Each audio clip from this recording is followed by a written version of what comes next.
I want to invite us to wrestle with that, and we're going to be, I'm going to show a few different clips. I want to start with something that's actually in the news. Actually, I think I have a text first. I'm trying to remember here. My brain goes. Go ahead and look at it. We'll see what happens. We're going to turn now to the latest on the Trayvon Martin shooting and that brand new police surveillance video obtained exclusively by ABC News. That man right there is George Zimmerman being brought into the police station in handcuffs that night. The video raising questions now about his side of the story. ABC's Matt Gutman is still there in Sanford, Florida with the latest. Good morning, Matt. Hey, good morning, Robin. And that stunning video takes us right into the police station behind me, barely 30 minutes after George Zimmerman has shot Trayvon Martin, and it reveals something critical about Zimmerman. There appear to be no serious injuries on him. We've gone over that tape multiple times. No blood on his face, the back of his head, or his shirt. This video, obtained exclusively by ABC News, shows George Zimmerman entering the Sanford Police Department at 7:54 minutes after he shot and killed Trayvon Martin. Zimmerman is cuffed, hands behind his back. These 4 minutes of surveillance tape are the first images of Zimmerman since the shooting. Zimmerman told police Martin attacked him, cold-clocking him, then slamming his head on the ground. In the police report, officers said Zimmerman was bleeding from the back of the head and nose. In the video, a police officer can be seen wiping something off of Zimmerman's red jacket. But watch, zoom into Zimmerman's face. The video is grainy, but it is hard to see any signs of blood. Trayvon Martin, go ahead. Walked up to him. Okay. That's from a week and a half ago. So what did the news tell us about this killing?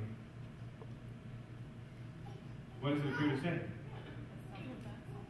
Well, this one is saying no. He said it was self-defense, his head was sitting against the ground, but there's nothing to show that. There's no markings. Clearly, it wasn't, right? Look at this next one. This is from...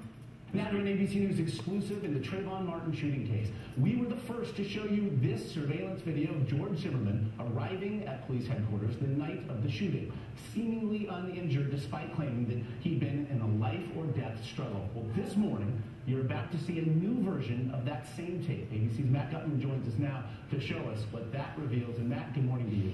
Hey, good morning, Josh. So we took that video, we enhanced it, we redigitized it to find what we think is the clearest, sharpest image yet of what may have happened that night, revealing for the first time what appeared to be a pair of gashes or welts on George Zimmerman's head.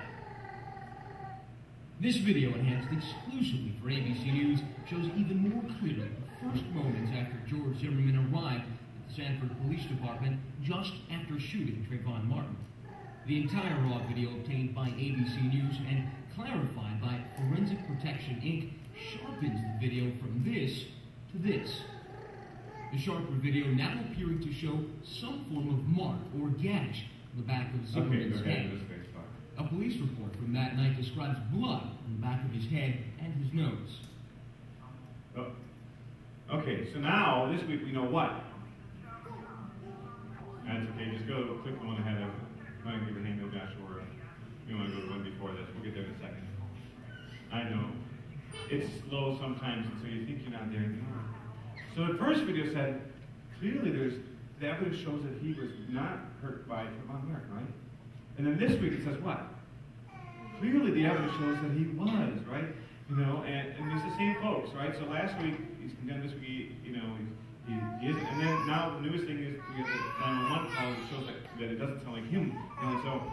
And everybody out there has already decided that they know what happened, right? At least that's what we see in the news. Is it at all clear what happened? No. But as a culture, we are ready to respond. We were angry. There have been marches. We were watching the news just last night. People calling, for justice for Trayvon. And it's not clear at all yet what happened, Quite honestly, we've talked about issues of race, and we'll find with issues of murder and death penalty that race often enters in, poverty enters in. One of the things, I remember listening to this, they were talking about how Zimmerman carried a gun when he was in the neighborhood watch. And I remember reading, his name just left my mind, wrote Blink, what's his name? Help me, the guy who wrote Blink. That guy. Anyways, talking about how that if you were, think of this, if you're a police officer, would you rather be in a car on your own having to deal with a situation or have a partner in the car with you? partner, right? What they found actually is police officers make better decisions when they're alone than when they have a partner. Because if you have a partner, they've got your back, and you can enter into a situation quickly and deal with it right away because they're there with you. If you're alone, you're as likely to just hop into a situation where there's no one there. So what are you going to do more of if you're alone?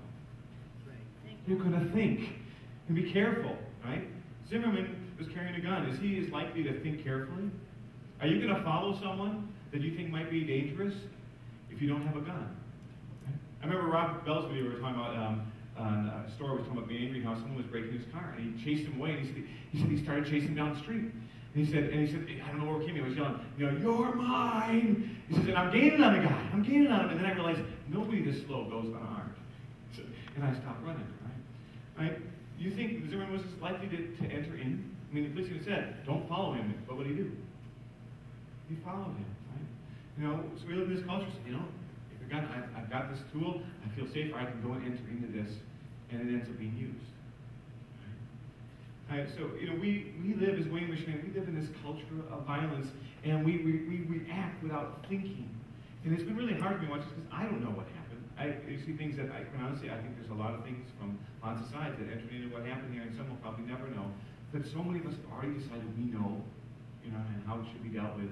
In fact, we were watching this last night, and I turned to Chris and I just said, I think we need to think this through. The very next segment on the news right afterwards was about this plane that crashed the building, and the guy says, we don't know what happened yet. We need some time to think things through, and and we're figure out, can we do that with this thing too instead of just this one, right? So I think we really have to wrestle with this. And we're talking about when someone takes someone's life, and I want to show you a few clips from a movie, Dead Man Walking. Have any of you heard of this? This is based on the true story of Sister Helen Frazier, who was a nun, who was asked to write to a man on death row in Louisiana. At the time, there was a moratorium on the death penalty. She thought, writing that can't be a big deal. I just write some letters. And ended up building a relationship with this man who goes before the parole board to be executed. And the date is set, and he's trying to get out of it. And she's having to walk through this and struggling with this. And this scene I want to share shows her at this hearing as she faces someone from the family of one of the victims.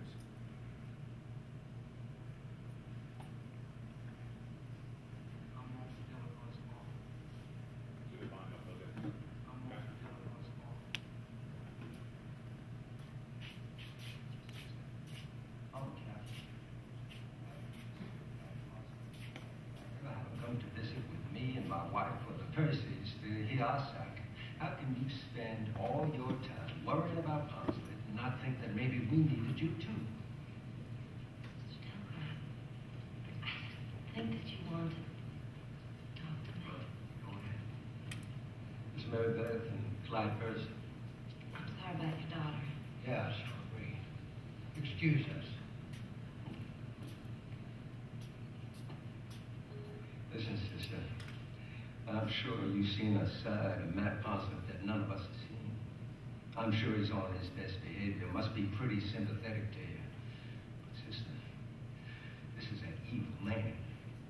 This is a man who abducted teenage kids and raped and killed them. That scum robbed me of my only son. My name, my family name dies with me. There will be no more Delacroix, sister. No more. I want you to know I took care about you and your family and what happened to your son. I'm going to give you my number if anything that you do. So, how does this father of a young man who was murdered feel about the man who did the crime? Very angry. What does he say about it? He's scum. He's evil. Okay? This person is going to a place that no one else can go. This is unredeemable. You see the pain and the anger and even the hate. And she doesn't know what to do with it. So this next scene is actually, she goes to try and meet with him and to get to know him a little better. Don't kill him, he's a child of God. He deserves more. He's a reform, he's a poet, blah, blah, blah. Attention all ye folks. Ye advocates of killers and child molesters.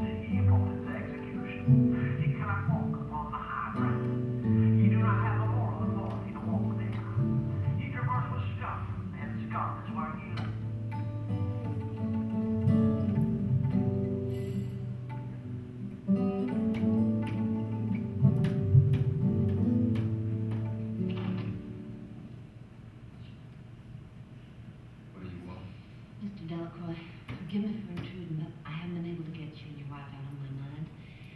I've been trying to call you, but there's been no answer. Can I please speak with you? Sure.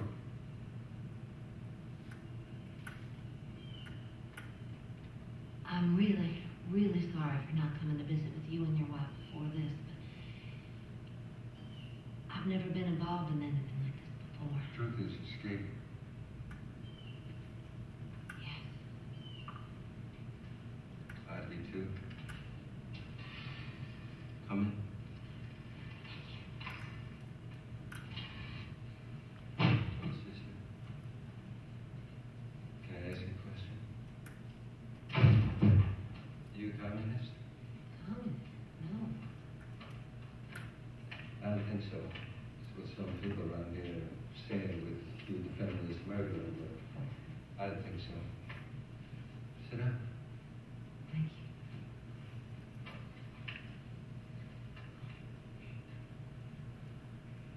Get some coffee. Thank you.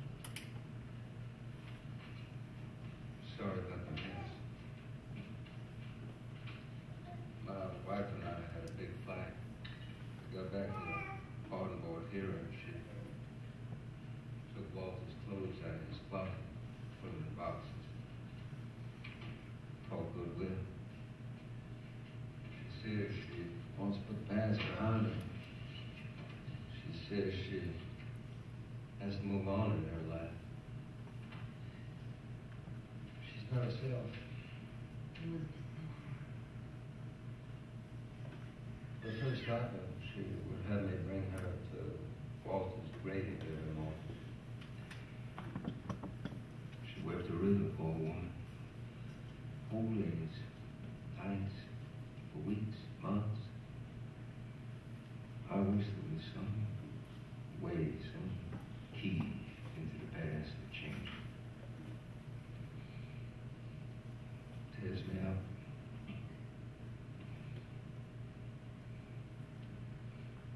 She used to be bald. We would have us some fun, boy. Sometimes.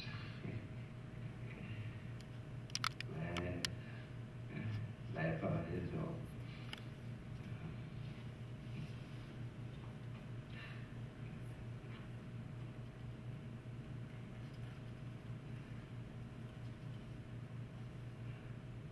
Walter learned to walk on this floor right here.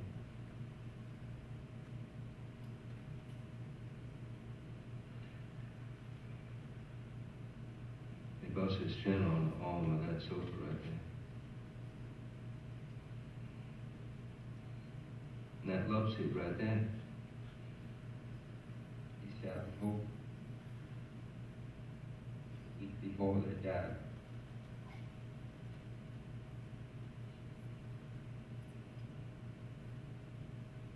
When you lose a child,